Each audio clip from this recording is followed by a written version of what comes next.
Few vehicles stir as much debate as the sports utility vehicle, better known as the SUV. Is it a rugged all-terrain conqueror built for rocky trails and muddy climbs?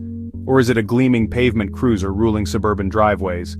Either way, the SUV has carved out a place as one of the most popular and versatile vehicle types of our era. But how did we get here?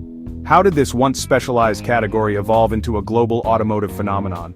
To answer that, we need to journey through its fascinating history, from the first rugged off-roaders, to the birth of the luxury SUV, and finally, the rise of the modern crossover. In today's market, the SUV label is thrown around so casually that nearly anything with slightly raised suspension and chunky trim can be marketed as one. A city-sized hatchback with a tougher bumper? Sure, call it an SUV. A family wagon with an extra inch of ground clearance? Market it as a bold off-road machine. But here's where the confusion begins. While we hear terms like SUV, crossover, 4x4, off-roader, Jeep, and even quirky names like Chelsea Tractor in the UK, many of these names overlap, yet they don't always mean the same thing. Technically, ATV stands for all-terrain vehicle, but that refers to an entirely different class of machine. 4x4 and four-wheel drive are more about the drivetrain than the body style. Jeep, while widely used as a general term for off-roaders, is actually a brand name, though it was already a popular nickname before the Jeep company officially emerged. Off-roader is a term that describes capability rather than design. It simply means the vehicle can handle terrain beyond smooth asphalt. That leaves us with SUV and crossover, and here's where the distinction blurs. Traditionally, an SUV has been a rugged, all-terrain vehicle built on the same platform as a pickup truck or commercial van. Meanwhile, a crossover borrows its underpinnings from regular passenger cars, offering SUV-like styling but with a softer, more road-focused character. In Europe, the line between the two is often nearly invisible, while in the United States, the difference is more pronounced. A Chevrolet Suburban, derived from a Silverado pickup, is clearly an SUV, while something like a Volkswagen Tiguan is a crossover, though in Europe, it might be marketed as a mid-size SUV. Confused yet? Don't worry. The story gets even more interesting as we look at how these vehicles came to be. To truly understand the SUV, we have to go way back to the earliest days of motoring. In the beginning, almost every vehicle could be considered an off-roader because paved roads were scarce. Massive wheels, high ground clearance, and flexible suspension were the norm. Even a basic Ford Model T introduced over a century ago could handle muddy trails and rutted paths with surprising ease. But while these early cars were capable, they lacked one key element: four-wheel drive, something that would later define true off-road machines. Enter the Dutch Spyker 60 GP, often recognized as the first car to feature both a six-cylinder engine and a four-wheel drive system. This innovation marked a turning point, proving that traction and durability could be engineered for serious off-road use. Around the same time, experimental vehicles called half-tracks appeared, cars with rear wheels replaced by caterpillar tracks, combining the maneuverability of an automobile with the traction of military-grade machinery. But the real leap forward came during and after World War II. Armies across the globe needed small, reliable, and versatile vehicles that could handle almost any terrain. The American answer was the legendary Jeep, specifically the Willys MB and Ford GPW. Light, durable, and powered by a modest 2.2-liter four-cylinder engine, the Jeep became a symbol of military ingenuity and rugged practicality. Some historians even argue that the Jeep played a crucial role in the Allied victory, earning it an honored place in automotive history. Inspired by this success, British engineers at Rover developed their own off-roader shortly after the war.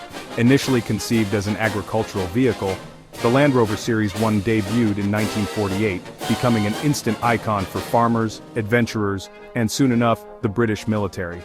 Meanwhile, in Japan, Toyota was tasked with building a Jeep-inspired vehicle for U.S. forces during the Korean War. The result was the Toyota Jeep BJ, which evolved into the Toyota Land Cruiser, a name synonymous with durability and global adventure to this day.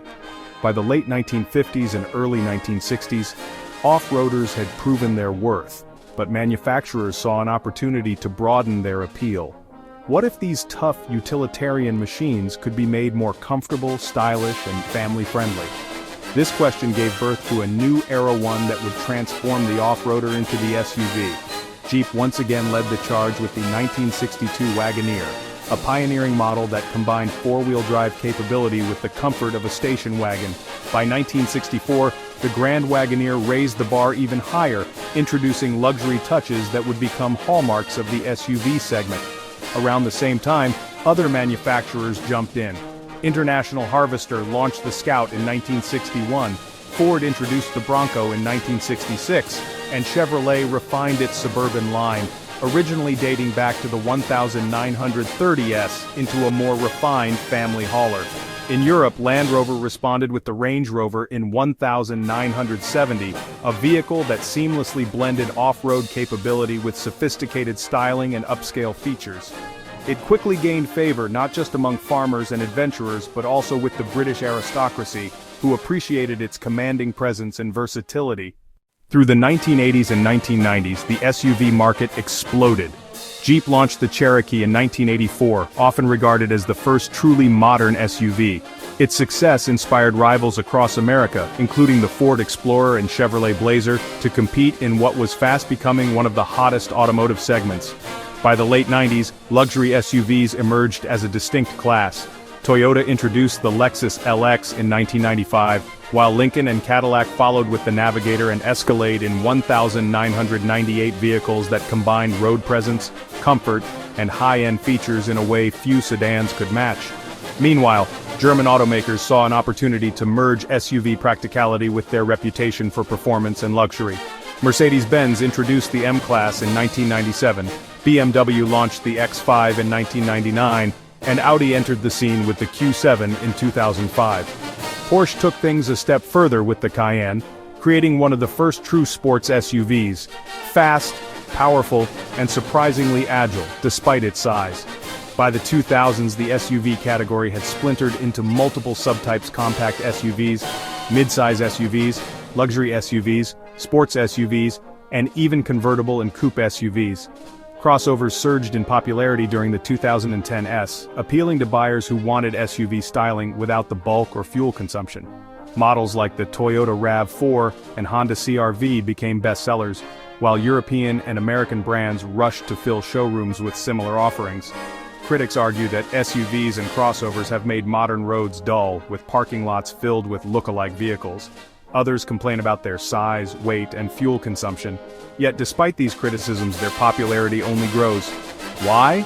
Because SUVs offer something few other vehicle types can: space, versatility, comfort, and a commanding view of the road, all wrapped in a design that feels adventurous, even if most never leave the pavement.